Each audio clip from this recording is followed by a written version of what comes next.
আসসালামু আলাইকুম। Technique easy education পক্ষ থেকে সকলকে আন্তরিক শুভেচ্ছা ও অভিনন্দন জানিয়ে শুরু করছি।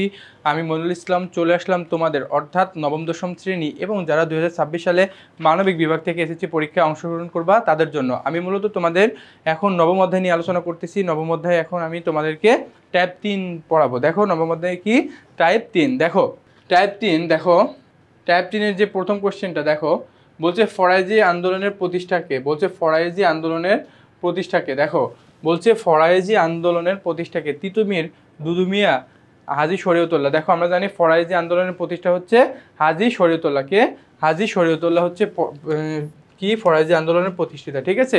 এরপর দেখো 23 হাজী শরীয়তুল্লাহ কত বছর মক্কা অবস্থান করেন? তিনি হচ্ছে মক্কা অবস্থান করেন হচ্ছে 20 বছর, ঠিক আছে। তাহলে এই যে দেখো কয়ে 20 বছর দেওয়া আছে, ঠিক আছে।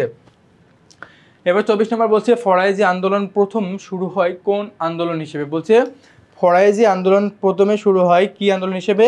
এটা মূলত একটা ধর্মীয় সংস্কার, এটা ধর্মীয় সংস্কার করবে, এটা নিয়ে ফরাইজি আন্দোলনটা শুরু হয়েছে। তাহলে ধর্মীয় সংস্করণ আছে কয় গয়, তাহলে 24-এর আনসার হচ্ছে গ, ধর্মীয় সংস্কার হিসেবে, ঠিক আছে। এরপর দেখো 25 নম্বরটা খেয়াল করো। 25 বলছে হাজী শরীয়তুল্লাহ ইংরেজ রাজত্বকে ঘৃণার চোখে দেখতেন কারণ।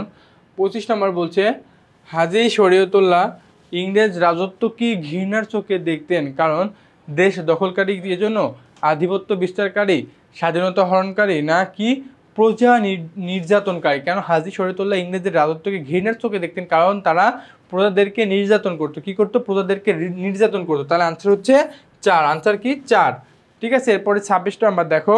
26 নম্বর বলছে কৃষক ও জমিদার ফরাইজি আন্দোলন যোগ দেয় কেন? বলছে কৃষক এবং জমিদার ফরাইজি আন্দোলন মানে সকল শ্রেণীর মানুষেরা ফরাইজি আন্দোলনে যোগ দেন কেন? কারণ নীলকর সাহেবদের নির্যাতন থেকে বাঁচার জন্য। হ্যাঁ, নীলকর শাসকদের কি হাত থেকে বাঁচার জন্য সবাই কি কৃষক জমিদার যারাই ছিল তারা কি ফরাইজি আন্দোলনে যোগদান দেয়, ঠিক আছে। এবার 27 নম্বর দেখো।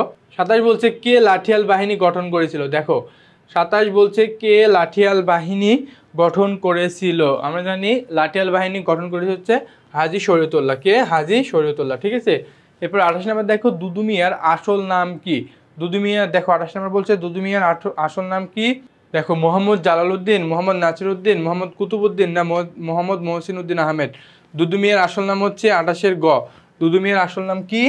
দুদু মিয়ার আসল নাম হচ্ছে মোহাম্মদ মহসিন উদ্দিন আহমেদ, ঠিক আছে। মোহাম্মদ মহসিন উদ্দিন আহমেদ, ঠিক আছে, মোহাম্মদ মহসিন উদ্দিন আহমেদ। দেখো এবার 29 নম্বর বলছে ফরাইজি আন্দোলন দুদু মিয়া শান্তিপ্রিয় নীতি বর্জন করেন কেন? কি বলছে ফরাইজি আন্দোলনে দুদু মিয়া শান্তিপ্রিয় নীতি বর্জন করেন কেন? দেখো 29 নম্বর বলছে দেখো তাহলে কেন বর্জন করেন?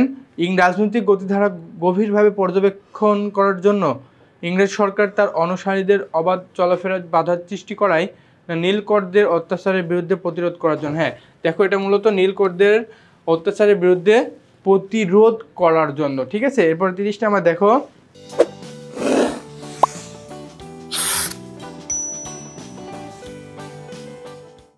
বলছে দুদু মিয়া ছিলেন ফরাইজিদের, দেখো বলছে দুদু মিয়া ছিলেন ফরাইজিদের রাহবার গুরু না উস্তাদ? রাহবার ছিলেন না, তিনি ছিলেন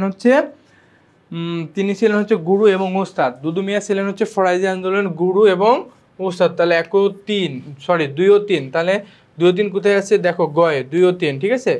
এরপরে 31 নম্বর দেখো। ওকে 31 নম্বর দেখো। 31 বলছে যে ফরাইজি আন্দোলন দুর্বল হয়ে পড়ে কেন? বলছে ফরাইজি আন্দোলন দুর্বল হয়ে পড়ে কেন?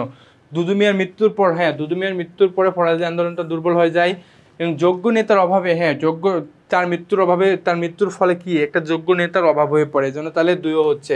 3 নম্বর কি বলছে নেতৃবৃন্দের অভ্যন্তরীণ বিরোধের কারণে। না, এটা নেতৃবৃন্দের অভ্যন্তরীণ বিরোধের কারণে ফরাইজি আন্দোলন দুর্বল হয়ে যায়নি। তাহলে আনসার হচ্ছে 2 ও 3, ঠিক আছে। আনসার কি আনসার হচ্ছে 1 ও 2। আনসার কি বলতো? 1 ও 2, এটা গ না, ঘ না, খ না, ঠিক আছে। 31-এর আনসার হচ্ছে ক। 31-এর আনসার কি ক, 1 ও 2। এরপরে দেখো 32-এ দেখো। 32 বলছে সুলতানগঞ্জ অঞ্চলের লোকজন বিভিন্ন কুসংস্কার জড়িয়ে পড়ল সমাজে অনৈসলামিক।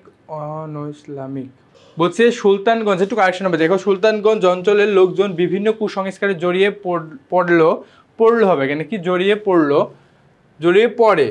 না, এখানে বলে জড়িয়ে পড়লো, ঠিক আছে। দেখো জড়িয়ে পড়লো হবে কি? এখানে জড়িয়ে পড়ে। যে সমাজে ইসলামিক কর্মকাণ্ড ছাড়িয়ে পড়ে, মানে সমাজে ইসলামিক, এটা ঠিক আছে, ইসলামিক কর্মকাণ্ড ছড়িয়ে পড়ে না, এটা ছড়িয়ে পড়ে হবে। এটা কি হবে? এটা হবে হচ্ছে ছড়িয়ে পড়ে। কি ছড়িয়ে পড়ে? কাদির নামের একজন যুবক ওই অঞ্চলের কুসংস্কার দূর করার জন্য এগিয়ে আসেন। দেখো বলছে কি, কাদির নামের একজন লোক ওই অঞ্চলের কি এই অবস্থাটা দূর করার জন্য এগিয়ে আসেন।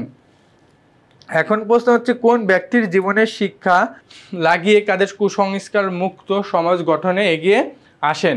এটা আমরা হাজী শরীয়তুল্লাহ, ঠিক আছে, এর কাজ হাজী শরীয়তুল্লাহর কি, হাজী শরীয়তুল্লাহর শিক্ষা কাজে লাগিয়ে এগিয়ে আসেন, ঠিক আছে। এরপরে 33 নম্বরটা দেখো। 33 বলছে উক্ত ব্যক্তির আন্দোলনের ফলে, 33 কি বলছে? 33 বলছে উক্ত ব্যক্তির আন্দোলনের ফলে কি হয়? জমিদারদের বিরুদ্ধে প্রতিরোধ গড়ে ওঠে। হ্যাঁ, এটাই হচ্ছে রাইট। উক্ত আন্দোলনের ফলে কি হয়? জমিদারদের বিরুদ্ধে আন্দোলনটা কি প্রতিরোধ গড়ে ওঠে, ঠিক আছে। তাহলে 33-এর ক। আমাদের টাইপ 3ও শেষ। ওকে, আমাদের টাইপ 3 শেষ। আমরা টাইপ 4 নিয়ে নতুন একটা ভিডিও তোমাদের সঙ্গে হাজির হয়ে যাব। ততক্ষণে ভালো থাকো, সুস্থ থাকো, আল্লাহ হাফেজ।